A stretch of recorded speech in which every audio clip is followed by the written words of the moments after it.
Genesis 25.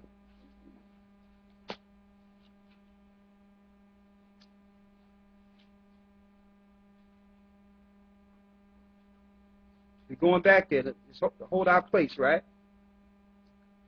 Genesis 25, and read the 23rd through the 25th verse. Can you read that for me, Brother Yahweh? The 23rd through the 25th verse. Read it. Genesis chapter 25, verse 23. And the Most High said unto her, Two nations are in thy womb, and two manner of people shall be separated from thy bowels. And the one people shall be stronger than the other people, and the elder shall serve the youngest. And when her days to be delivered were fulfilled, behold, there were twins in her womb.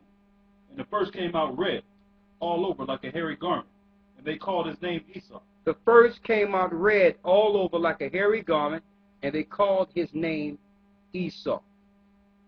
Before this, all people were people of hue. This is the first child. That's why it's being described at birth. That came out red. All right? Now, go down to the 30th verse. The 29th and 30th verse in the same chapter. Genesis chapter 25, verse 29. And Jacob sowed pottage, and Esau came from the field, and he was faint. And Esau said to Jacob, Feed me, I pray thee, with that same red pottage, for I am faint. Therefore was his name called Edom. Because he wanted to eat his food rare, with the blood still in it, he was called Edom, or red. And also the promise of Esau, when you go into the 27th chapter, was that he would live through the sword, which would make him a cunning hunter, and his weaponry would give him power. Who's that? Esau, or Edom. Now, Esau is not just one man. Go to Genesis 36 and 1.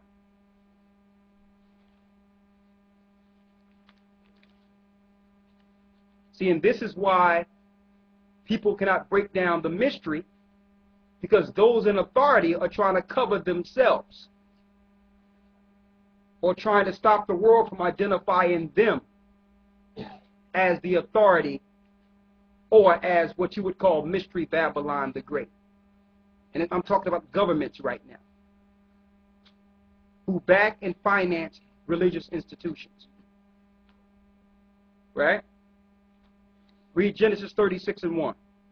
Genesis chapter 36, verse 1. Now these are the generations of Esau, who is Edom. Esau is who? Edom. Esau is Edom. Go down to the 9th verse, the 8th and 9th verse. Genesis chapter 36, verse 8. Thus dwelt Esau in Mount Seir. Esau is Edom. Esau is Edom, read. And these are the generations of Esau, the father of the Edomites. He's the father of the Edomites. See that? So they lived in the mountains because at one point they wasn't promised any land mass. That's why in order for them to get land mass, they must steal. So what do they use? They use their gift, weaponry, and warfare to take land masses. Because originally, the plains of the earth was not given to them. What was given to them? The mountains. First Mount Seir, then later, through Gehazi, and linked up with them also, later, the Caucasus Mountains of Georgia, Russia. They lived in the mountains because the Most High never gave them land. He gave land to Ham, Shem, and Japheth after the flood to be divided in the earth. That's how we know that the Edomites in Russia today are not Japheth, because the Most High never gave them land. They took the land when they came out of the mountains. Y'all got it? Are we dealing with the color red and the scarlet colored beast? What is scarlet? Red. That's signifying the people that will be ruling in the earth as Mystery Babylon, their governments. Go back to Revelation 17.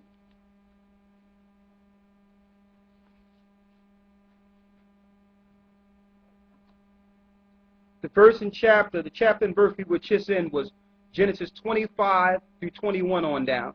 Then we went to Genesis 36, showing where they resided and the fact that they became a nation.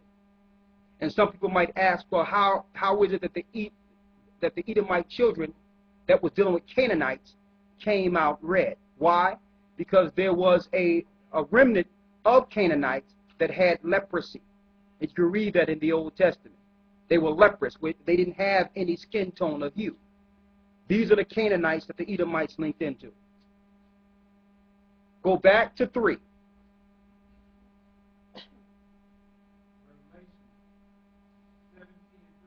No, read the 4th verse. Revelation 17:4. And the woman was arrayed in purple and scarlet color, and decked with gold and precious stones and pearls, having a golden cup in her hand, full of abominations and filthiness of her fornication. And we know her fornication is through her religion. Okay. Read on. And upon her forehead was a name written, Mystery, Babylon the Great. Why is it a mystery?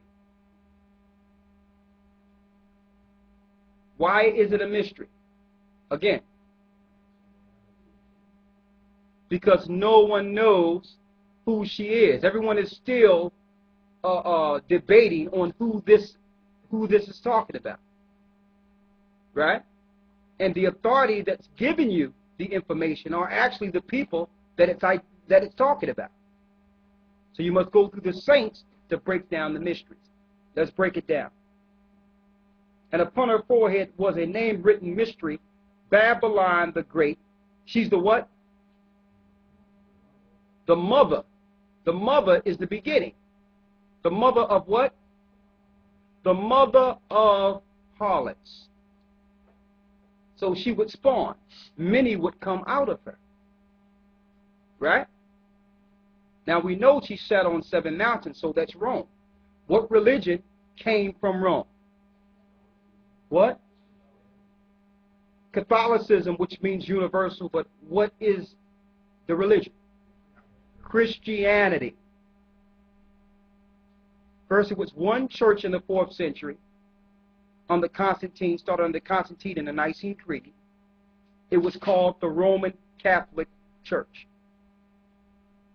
The Roman Catholic Church. And it was strictly one religion coming out of the Roman Catholic Church, Christianity. Y'all got it? But she's the mother of harlots, which means every church that came out of her is what? A what? A harlot. What is a harlot?